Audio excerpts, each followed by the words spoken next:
Dios, hermanos, mis queridos amigos, ahora nos disponemos para el estudio de la palabra de Dios en este día tan especial que el Señor nos da. Vamos a leer un versículo que es muy conocido, encontrado en el libro de Hebreos, el capítulo 9, versículo 27. Dice: y de la manera que está establecido para los hombres que mueran una sola vez, y después de esto el juicio. Sin duda alguna, este versículo es uno de los versículos que es muy, pero muy real en toda la raza humana. Está establecido para los hombres, obviamente también las mujeres. Dice, está establecido que los hombres mueran. La muerte es un enemigo que está en todas las culturas, en todos los lugares, en todos los niveles sociales, y sin embargo no nos acostumbramos a la muerte. Sin duda alguna, en este tiempo de pandemia hemos visto muy de cerca lo que causa la muerte, ¿no es cierto? En muchos casos desesperación, en otros realmente consternación, porque personas que de pronto ni pensábamos que iban a tener que pasar a la eternidad, sin embargo pasaron con toda una vida por delante.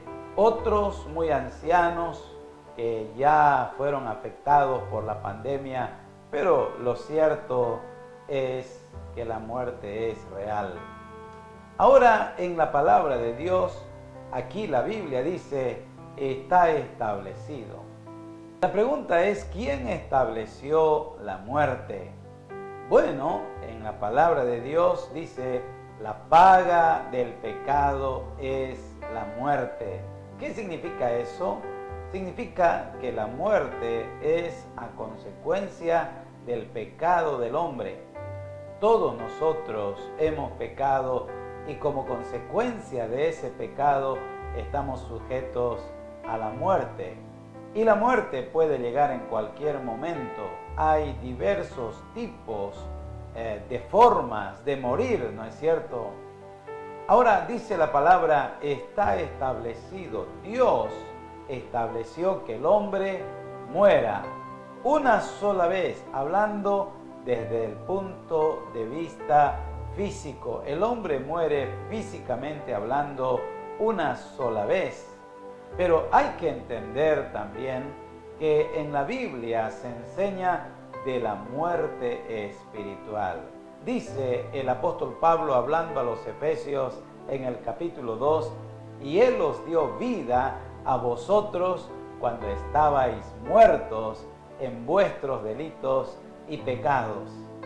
Un hombre, una mujer que no tiene a Cristo en su corazón, en verdad está muerto espiritualmente hablando. ¿Qué quiere decir eso? Quiere decir que no tiene una relación con el autor de la vida, que es Dios. Quiere decir que está apartado o apartada de la voluntad de Dios. Quiere decir también que está viviendo una vida al margen de Dios, y eso significa muerte espiritual. Entonces hablamos de la muerte física, que sin duda alguna produce mucho dolor. Es realmente muy triste presenciar la partida de un ser querido, pero también la Biblia nos habla de la muerte espiritual. Y la muerte espiritual realmente trae como consecuencia la muerte eterna o la muerte segunda. El libro de Apocalipsis, en el capítulo 20, versículo 15, nos habla de la muerte eterna o la muerte segunda. Dice así: y el que no se halló inscrito en el libro de la vida fue lanzado al lago de fuego. Pero también en el versículo 14 de este mismo capítulo 20 dice: y la muerte y el Hades fueron lanzados al lago de fuego. Esta es la muerte segunda. La muerte segunda es la eterna muerte. ¿Y qué significa eso? La eterna separación del hombre con relación a su Creador, con relación a Dios. Esta es la muerte más grave, más fea que un hombre, que una mujer puede experimentar. La eterna separación de su Creador. Qué triste será ese día cuando el Señor, el juez justo, el juez santo, se ponga en su trono y en su trono llame a cada individuo, a cada persona que ha muerto físicamente, como dice acá, y el mar entregó sus muertos, y la misma muerte entregó sus muertos. Y el que no se halló inscrito en el libro de la vida fue lanzado al lago de fuego. Esta es la muerte segunda. Ahora, tome nota que esta muerte segunda o la muerte eterna es el eterno sufrimiento de todo aquel que en vida no quiso arreglar su relación con Dios. Jesucristo, cuando vino a este mundo, Él fue muy claro al decir: yo he venido para que tengan vida y para que la tengan en abundancia. Qué buena propuesta la del Señor Jesús. Él dice: vengan a mí todos los que están trabajados y cargados, y yo os haré descansar. Y Él también afirma: el que cree en mí tiene vida eterna. O sea, Él vino con una propuesta clara: darnos la vida. Pero no se estaba refiriendo de manera única a la vida acá en la tierra, a la vida en el aspecto físico. Estaba hablando de la vida eterna. Estaba hablando de la eterna felicidad del hombre en su presencia en un lugar que se llama el cielo. Ahora, si Él vino para darnos vida, Él ofrece a todo ser humano esa vida. Él ha dicho, está registrado en Juan capítulo 14, versículo 6, yo soy el camino, la verdad y la vida. Notemos ahí que el Señor, Él es el dador de la vida. Ahora, si somos honestos, Él nos da la vida física cuando somos concebidos en el vientre de nuestra madre, ¿no es cierto? Ahí el Señor nos da la vida física, pero también el Señor nos quiere dar la vida eterna. La vida espiritual, cuando una persona de manera consciente, de manera voluntaria, entrega su vida a Jesús y le dice: Jesús, yo quiero ser tu hijo, yo quiero seguirte, yo quiero amarte, yo quiero obedecerte, yo quiero hacer tu voluntad. Cuando una persona así, de manera voluntaria, toma la decisión de entrar en una relación con el Señor Jesús, automáticamente el Señor le perdona sus pecados y le da la vida. El Señor es el Dios de la vida y no el Dios de la muerte. La muerte fue introducida en el mundo a consecuencia del pecado. Y el pecado es la desobediencia al Señor, es la desobediencia a Dios. ¿Quién fue el primero que desobedeció o no quiso someterse a Dios? Fue Satanás. Y él fue arrojado a la tierra, engañó al hombre y el hombre se constituyó en pecador y por lo tanto el hombre llegó a ser sujeto a la muerte. Qué triste realidad. Pero el Señor Jesucristo dijo: yo he venido con un propósito, para que ustedes tengan vida. Ahora, la pregunta es, ¿cómo el Señor alcanzó la vida para el hombre? ¿Cómo Él pudo lograr que el hombre, que eternamente estaba perdido, pueda encontrar un camino hacia la vida eterna? Bueno, la verdad es que la obra que Él hizo en la cruz del Calvario es la clave para que el hombre pueda entender y pueda lograr tener la salvación. Cuando Él estaba colgado en el madero allá en la cruz, Él dijo así: consumado es. ¿Qué quería decir ese consumado es? Quería decir que la obra que Él vino a efectuar acá en la tierra durante estos 33 años y medio que estuvo acá, había sido completa y que ahora, a través de su muerte de Él, a través de su sacrificio, todo aquel que cree en Él, que le recibe a Él, puede encontrar la vida eterna.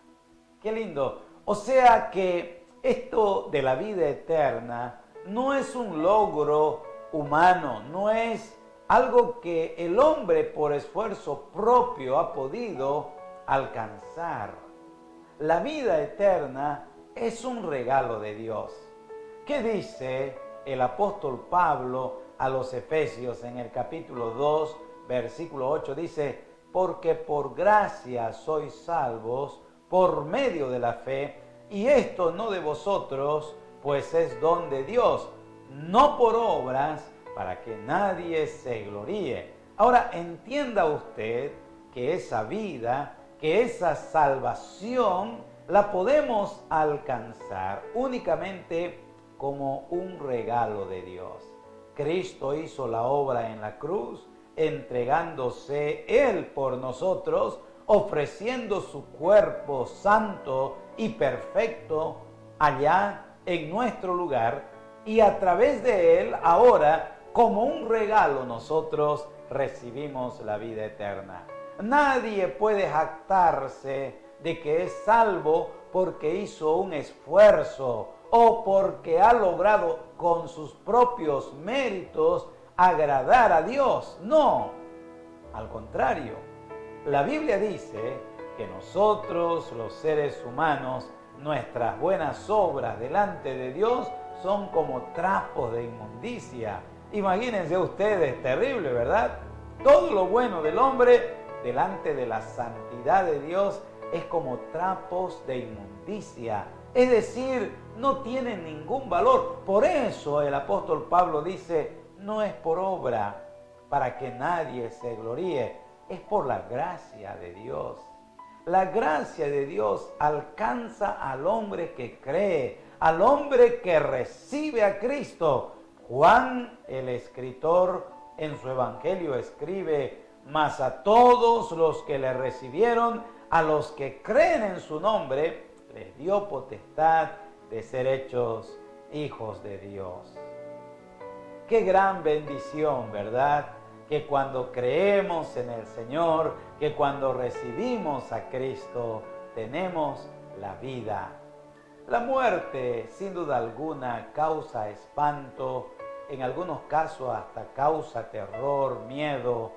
Y cuando uno experimenta la muerte en el seno familiar, sin duda alguna toda la familia es tocada de una manera muy, pero muy profunda. Pero qué bueno es saber que cuando creemos en Jesús, nuestro Señor y Salvador, entonces la vida no se limita a unos cuantos años acá en la tierra, sino que la vida que podemos disfrutar es la vida eterna. El apóstol Pablo escribe en su carta: para mí el vivir es Cristo y el morir es ganancia. ¿Cómo es posible que Pablo pudiera decir que para él la muerte era ganancia? Claro que es ganancia en el sentido de que dejamos de sufrir acá todo lo que concierne a preocupaciones, todo lo que concierne a enfermedades, todo lo que concierne a problemas. Todo esto ya no existe más porque comenzamos a disfrutar de la presencia de Dios. Vamos directamente a la presencia de Dios. El apóstol Pablo escribe a los filipenses y dice: ausentes del cuerpo, obviamente acá en la tierra, pero presentes en el Señor allá en el cielo. Entonces, cuando un hombre de Dios, cuando una persona que ha creído en Jesús muere, Él está dando un salto a la vida eterna, a la gloria eterna. Por eso, el morir es ganancia. Una de las cosas muy bellas que encontramos en el libro de Hechos de los Apóstoles es cuando están apedreando a Esteban muy cruelmente los judíos, ¿no es cierto? Ahí dice que apedreaban a Esteban y crujían sus dientes llenos de maldad ahí. Y dice que Esteban levantó la mirada y dijo así: veo los cielos abiertos y al Hijo del Hombre sentado a la diestra del Padre. Qué hermosa expresión la de Esteban, y es una expresión que podemos decir que corresponde a todo aquel que ha creído en Jesús.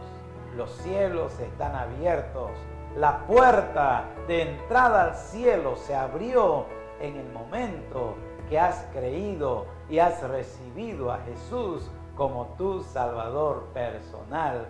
Qué lindo que Esteban podía decir: me duele las piedras que están cayendo sobre mi cuerpo, pero mi alma y mi espíritu ve un cielo abierto y voy a disfrutar de esa presencia maravillosa de Dios por la eternidad. Qué convicción, qué seguridad la de este hombre de Dios. Entonces, para él la muerte era un paso a la misma presencia del Señor Jesús. Hagamos un autoexamen en este momento que esté relacionado con nosotros. ¿Cuál es el autoexamen? No sé qué edad tiene usted, mi amigo, que nos está viendo, que nos está escuchando en esta hora, pero mire, cualquier momento podemos pasar a la eternidad. Seamos conscientes que la vida que gozamos aquí en la tierra está a un paso de la eternidad. La pregunta es: ¿cómo puedo yo o cómo puede usted prepararme o prepararse usted para la eternidad? Solamente hay una forma de prepararse: creyendo en el Señor Jesús, recibiéndolo como su Salvador personal. En el momento que usted toma esa decisión de creer y de recibir a Jesús, entonces Él viene, Él le perdona sus pecados y usted es un hijo de Él. Y comienza a experimentar una paz en su corazón, comienza a experimentar una esperanza que le impulsa a vivir una vida agradable a Dios. ¿Cuál sería mi consejo para usted que cree, para usted que ha recibido a Jesús en su corazón? Número 1, comience a leer todos los días la Biblia, la palabra de Dios. La Biblia es el alimento espiritual del ser humano que ha creído en Jesús. Es el pan diario que necesitamos para nuestra alma y nuestro espíritu. Segundo, usted necesita comunicarse con Dios para contarle sus preocupaciones, pero también para agradecerle y adorarle. Eso es la oración. Usted necesita hablar con Dios a través de la oración. Y tercero, usted necesita buscar una buena iglesia donde congregarse, donde asistir regularmente, para que ahí usted escuche la palabra de Dios, pero también para que usted tenga comunión con otros cristianos. Qué importante es que usted busque una buena iglesia donde pueda congregarse. Bueno, con esos consejos me despido, deseando que usted se aferre al Señor, se agarre firme a Jesucristo, confíe en Él y de una vez por todas usted solucione el problema de su eternidad y usted pueda decir: ya gozo de la vida eterna gracias a la obra del Señor Jesús en la cruz del Calvario. Que Dios te bendiga.